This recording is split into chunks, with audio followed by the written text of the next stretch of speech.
that what happens, like my story, if it had been gone slightly differently, you have anxiety, you have stress, you feel overwhelmed.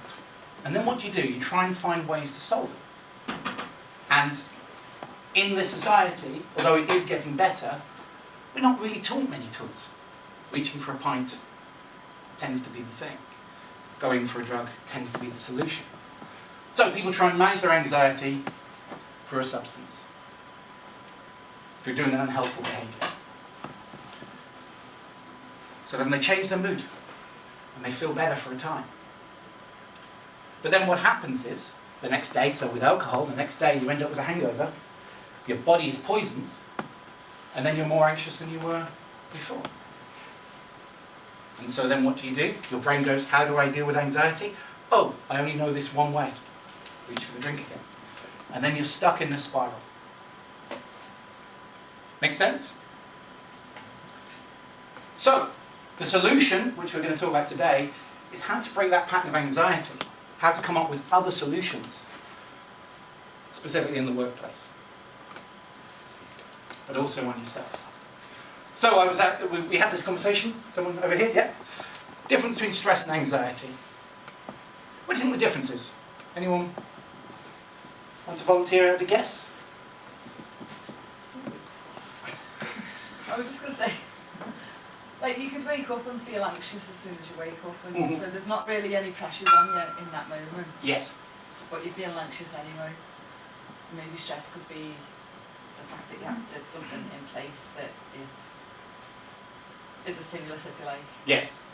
Yeah, no, that's pretty much, and this isn't a doctor's definition, so please excuse me, but how I tend to use it is that stress is normally around a specific thing. So i.e., in the work environment, you have a deadline. And then you get stressed, you get worked up. Anxiety tends to be more a condition, normally from childhood, where you didn't feel safe or protected.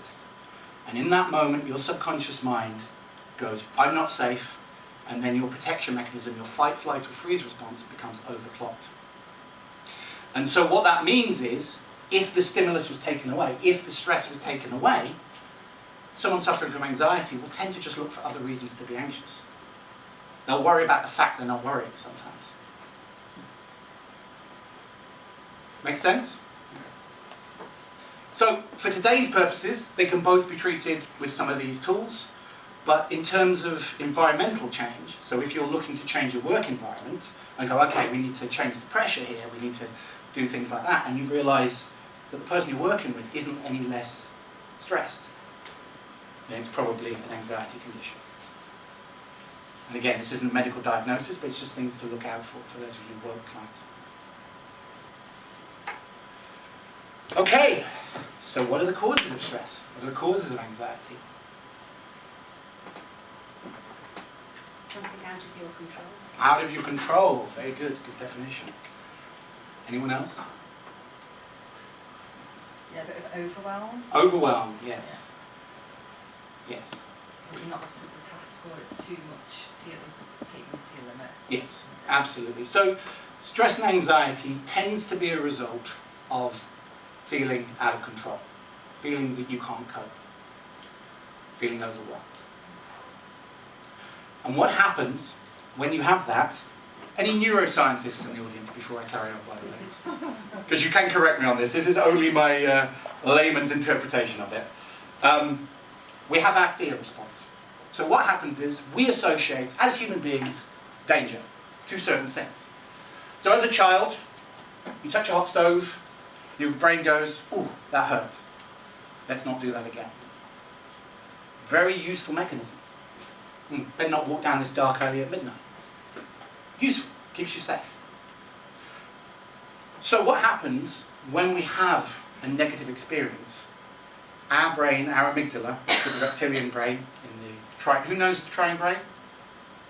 Triune brain. So it's a metaphor. You've got three parts of the brain. It's not literal, but you have your reptilian brain, which deals with these survival mechanisms.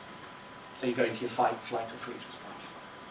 And so within that, you have your amygdala, which kicks off whenever you're afraid. To tell you to run, to tell you to hide, to tell you to play dead.